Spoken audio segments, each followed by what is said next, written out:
от 6 годишен се занимавам с гълъби. Имах един дядо, който се грижеше тук за овцете и за пчелина си. Това тук беше цялото пчелин. Той ходеше с овцете в гората и един ден носи нещичко. Така в ръцете си го носеше, дори в някаква турбичка. Какво е това, бе, дядо? Абе, вика, едно гълъбче диво паднало от гнездото. Това беше от тези гривеците. Гълъбчето го изгледахме, стана голям гълъб, привърза се към мен и към дядо ми. Там имаше една зарзала. Така се научи, че лети из двора, къде ходят на селото, на само нататък и вечер време си спи там на клона. Нямаше тогава ни грабли, птици, не помня и котки да сме имали вкъщи. И това гълъбче, така се влюбих в него. Беше ми жал, когато една квачка тук го нападна и го отрепа. И като компенсация за убито от гълъбче, моите родители ми дадоха 300 лева, тогава бяха много пари 300 лева.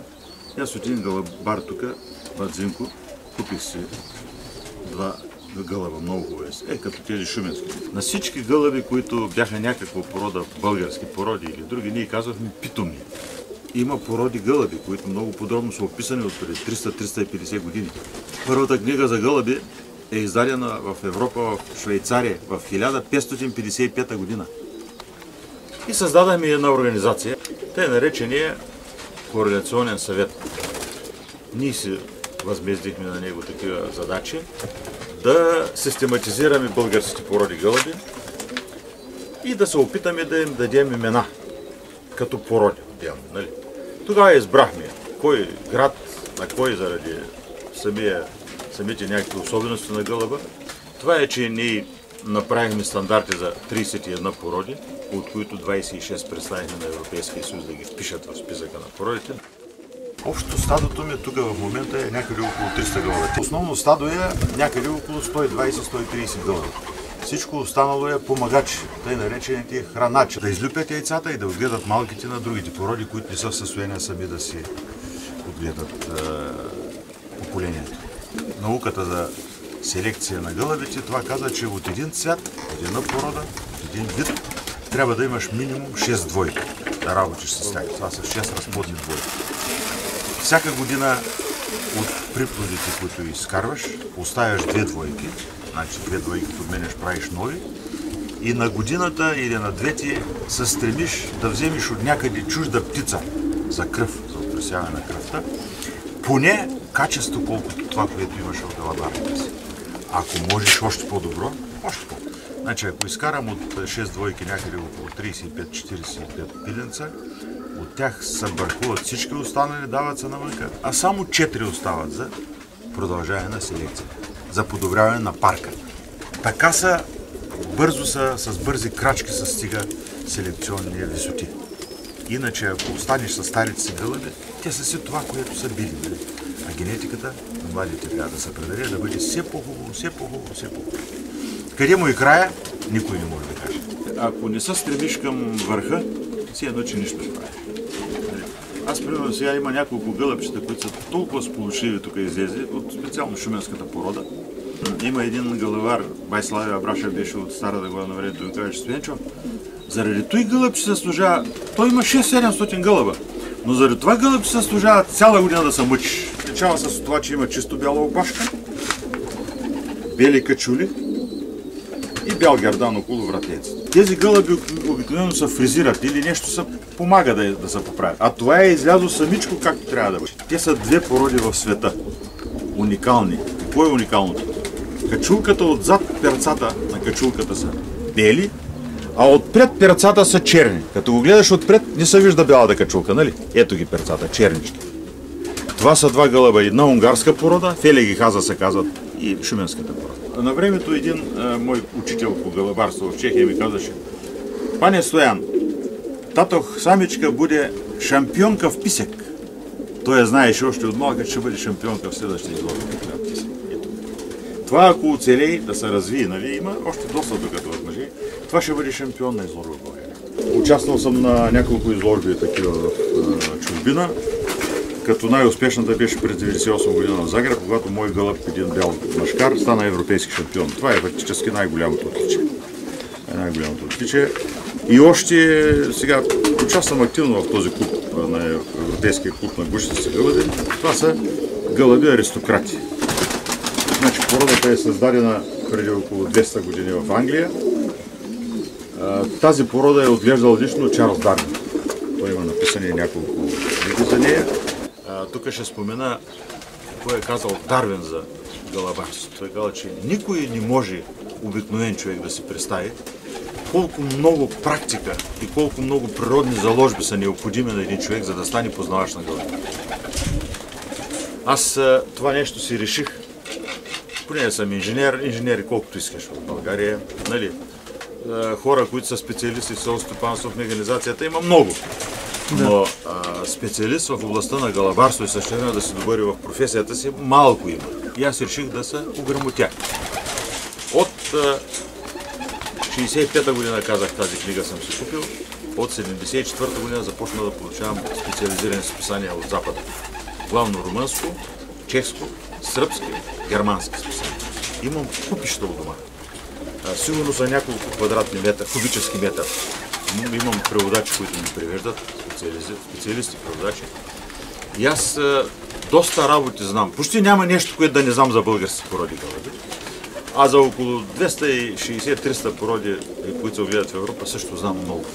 Разбира се, трябва да направя справка с литература. Има големи грижи по болестите, главно профилактика са. Тук няма месец, когато поне 2-3 дена да не се прави интервенция или профилактика за някои болести и заболявания. Не бе, искаш да пипиш. Това е като плондяк. С това се показва на човека възхищението, уважението, любовта. Мъжките имат по-големи гуши, но женските са особено ценни за селекцията, ако имат гуши. Да, пипни, бе, да видиш. Пипни, пипни ти. Пипни, бе. Това е въздух, бе. И най-важното, че тези гълъби се дресират.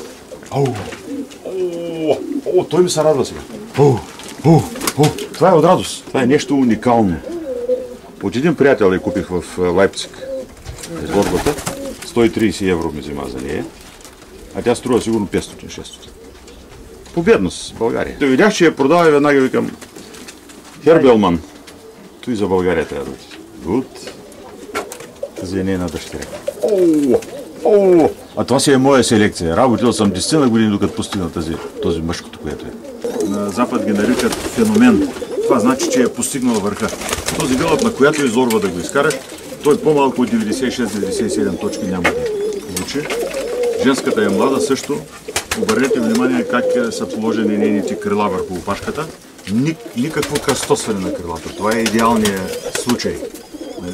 Това значи, че в раменете тя е тясна, има достатъчно дълга талия и крилата й са добре сложени. Това е един от белезите на породата. Той има много добре поставени крака, точно както се описват по стандарта, както се рисуват от художниците. Идеално оперение, идеална хлебка, идеална фигура, всичкото му е добро. Въпреки че гълъбът е вече 3 годишен, той си е запазил, как да се каже, младежката фигура. Вижте колко е тясен в раменете, спретнат, строен. Трябва да знаеш във всеки гълъб какво да видиш, може да го гледаш и нищо да не виждаш, какво да видиш и на какво да се радваш. Значи това е нещо като един много опитен архитект, като един художник, като един инженер, който умее да вижда във фигурата и да търси качества, които ще му доставят наслада. Удоволствие. Както някой слуша музика, но не може да разбира за какво се радват хората на нея. Някой гледа картина, гледа, маца до там нищо, а има друг, който се захласва в тая картина. Така и гълъби. Трябва да познаваш породите, трябва да познаваш галабарството, трябва да знаеш стандартите. И те нито за миг не се спират. Няма спиране. Нито за миг не се спират. Постоянно са в движение. Постоянно са в движение. Той е толкова темпераментен, той е шуменския гълъб. Просто е за очудване. Имат време да се закачат със съседите си, имат време да си гонят женските за семейство. Ето го, това е едно семейство младо.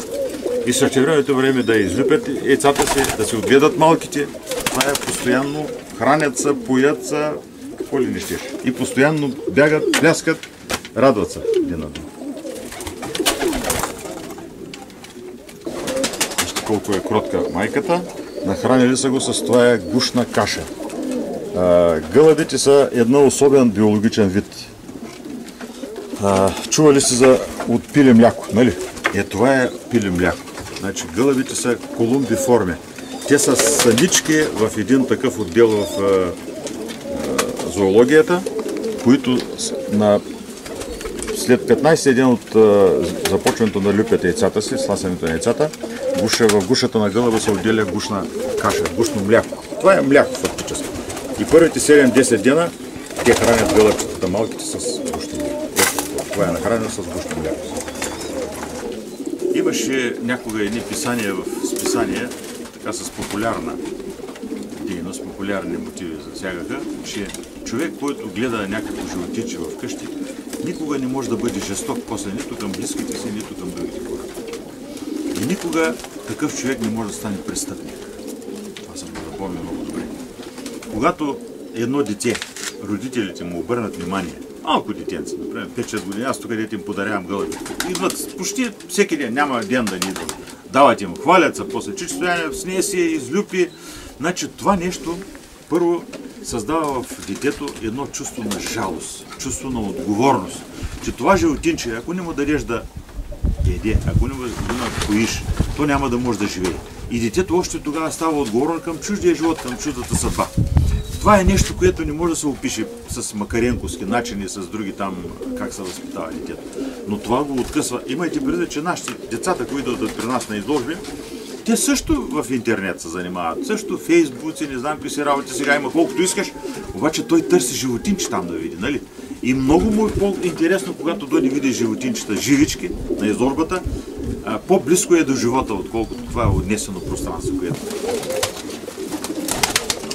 Аз също смятам, че човек, който гледа такива животинчета, не само такива, може и зайчета, и други гълъби, и други животинки, той се привърза към дома си. Много сериозно се привърза. Няма нещо, което на този свят, някакво кътче, независимо Хавай, Лос-Анджелес, не знам какви си глупости, което да може да се сравни с това местенцето. Може би не са 100% за това нещо виновни гълъбите, нали, не е тяхната заслуга, но те все пак имат голям дял от това нещо. Винаги където да се намирам по света, тук ми се вижда най-хубаво. Не случайно Чеха, като дойде тук, стоя при мен и каза: трябва да си одим в Чехия вече. Защо викам? Защото гълъбите ме чакат. В Българския е пекне, али дома е най-лепши. Значи в България е хубаво, но вкъщи е най-хубаво.